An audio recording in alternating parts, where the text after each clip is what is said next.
જુઓ મિત્રો, આ છે આણંદના જાદુઈ ફૂટપાટો. બને છે કે તોડાય છે તે જ સમજણ નથી પડતી. છેલ્લા કેટલાય સમયથી આણંદ અને આસપાસ જ્યાં જુઓ ત્યાં ફૂટપાટો બનતા દેખાઈ રહ્યા છે.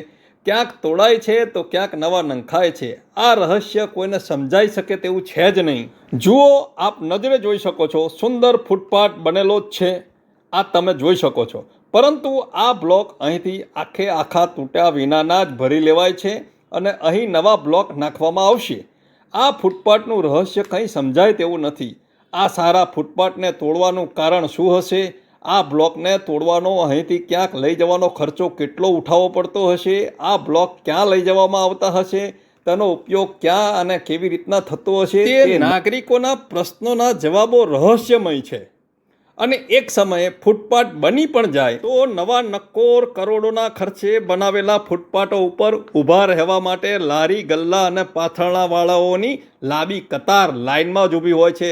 બન્યો નથી કે ઊભા રહ્યા નથી. તો શું આ સંતા કુકડી ક્યાં સુધી રમાશે તે જોવાનું રહ્યું. લોકમુખે તો ચર્ચાય છે કે આ ઓફિસરો રોજે રોજ પોતાના પપ્પુઓની, પરિવારજનોની કે લાગતા વળગતાઓની ખીચડીમાં જ ઘી ઢોરે છે અને મોજ કરે છે.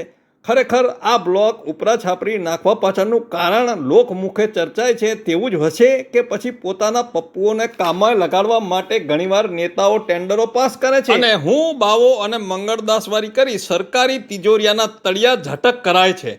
વાત પૈસાની નથી. હાલમાં સૌથી મોટો પ્રશ્ન રોડ રસ્તાનો ઊભો થયેલો છે. જ્યાં જુઓ ત્યાં ખાડા જ ખાડા દેખાય છે.